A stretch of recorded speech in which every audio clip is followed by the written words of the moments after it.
Hello and welcome, my name is Alex, and this is probably the worst game week in the history of this channel. I've been running this channel for 2 years, and I think, 34 points is what I managed to garner. Pretty pathetic, and obviously I rely a lot on Man City. I tripled up on Man City, and my captain didn't even show up in a game where his team scored 5 goals. So vice captain was Haaland, he blanked, and obviously a lot of other players that I kind of consider differential, like Minte, they just didn't do anything. And obviously Watkins and Rogers, it's just time to get rid of them. But the problem arose with the Cole Palmer, and that problem needs to be solved and addressed. And I'm going to be using 2 of my transfers, which I'm not probably going to be doing right now. But depending on the price changes, if Palmer is dropping tonight, I'm going to be doing that. So the overall game week rank is 9 million, and I dropped into 2 million zone, which is pretty poor. We definitely deserve better, I think. And the idea is that the fixtures are pretty decent. Like, I still have triple Man City against Brighton, and Brighton don't really look that convincing. They conceded 2 goals to Everton, a team that struggled to score against Leeds United. So I think there will be goals in this fixture, and I may even consider capturing Haaland depending on my transfers. So the moves will be the following. Most likely I'm selling Palmer to someone like I would say probably Kudus, just because Tottenham look like the real deal. Bournemouth doesn't necessarily have that defensive solidity that they used to when Zabarny used to play for them. And the other transfer would be a striker, and but don't push the horses. Let's start with the team selection with the goalkeeper. Sanchez is in goal, and just because Dubravka plays Man United, but the way Man United are playing, like you'd assume that he may even keep a clean sheet there. They just lost to Grimsby Town in the League Cup. So Sanchez against Fulham. Fulham always score somehow in the 9 minutes. They drew their 2 of their games against Brighton and Man United. I hope they're not scoring here for the sake of my double Chelsea defense, which is Cucurella, and Cucurella was very attacking. I think he assisted, and in my other fantasy games, like Fan Team for instance, I even captained Cucurella just because I felt like we knew, like, because the deadline is a little bit later, and I knew that Palmer is not playing. And he unfortunately didn't keep a clean sheet, but he assisted, all right, and he had 5 points there. So for Aït-Nouri, unfortunately, he had to be taken off early, and that was probably a precaution or something, because he is apparently deemed fit, and he will be most likely starting a game against Brighton, very attacking player. They can even keep a clean sheet. I'm not sure with Trafford though, like very dodgy situation with the goalkeeper, what's happening there. I'm not sure what Pepe is thinking. Are they buying Donnarumma? Is Ederson coming back? But I just rely on Aït-Nouri's returns in attack mostly, and Pedro Porro is my other defender playing against Bournemouth. There's gonna be a lot of goals. They may concede, but equally Pedro Porro is on set pieces, and he's very attacking himself.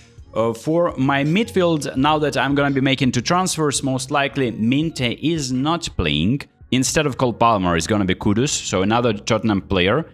Just because I feel like they have good fixtures. I'm not sure about Crystal Palace because of their European commitments. Will they be able to like play full strengths in the Premier League? And given that they also lost Eze just recently, so another option would be Sarr, and another option would be Semenyo. So Semenyo would actually, I'm really considering Semenyo. In my other game, that Fan Team game, I bought Semenyo instead of Bowen in the Gameweek 2 in one of my teams. Just because I instantly realized that West Ham are not going to be cooking this season, and Semenyo is the one who will be cooking this season, and they also have good fixtures.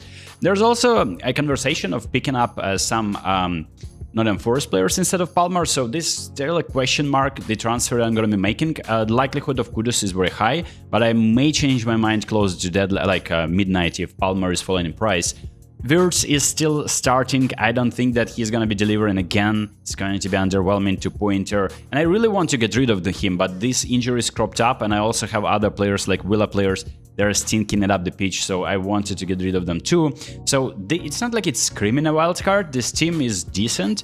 It's just like, if I have an opportunity to play wild card, and like maybe like 1 or 2 problems in my team arise in the future, in like after the international break, I may just play a wild card, and if Isak is moving to Liverpool, I may just pick up Isak, Gakpo, and I still will have Haaland, and I go with no Salah team. And like literally, like I'm beating most of Salah teams with this one, right? So it's obviously only 2 million rank, but other content creators, I don't know, like they aren't really like top 10k yet, but it's only Gameweek 2, so you cannot really judge. But I'm gonna be going without Salah, I think, entire season. It's obvious because of how many players are attacking, like getting those points for Liverpool. Reinders against Brighton, that's an easy pick. There is absolutely no conversation. He wasn't really performing. He wasn't really that good against Tottenham necessarily. So actually, I mean, I was a little bit concerned. But I think against Brighton, it's going to be a few points at least for him. Rodgers against Crystal Palace. Now, given that Crystal Palace are playing in the European Cups, I feel like maybe they will like start scoring goals like the Aston Villa, what they're playing. Like sometimes there are questions to Unai Emery, like what kind of like why is McGinn playing left midfielder? Like what's happening? Tielemans playing defensive midfielder. Like it's just a little bit all over the place. But I hope Rodgers and Watkins cook for me, just because of this combination is so highly owned, and I own them myself, and I would rather just get rid of them, but I don't have the transfers. And obviously in attack I have Haaland and Watkins, and Haaland is going to be my captain unless I'm getting Wood, right? Not literally, but in the game. I think I'm getting, the transfers is gonna be as following. Instead of Palmer is gonna be Kudus, and instead of Gui is going to be Wood. I think I have exactly enough money, like obviously some of my players already are following price. Minta is going to be benched then, so I don't really plan playing him. Very bleak performances from Brighton in general, and Minta didn't really do much. And my bench will be like Dubravka, Steve, Diouf, and there's going to be Minta on the bench too.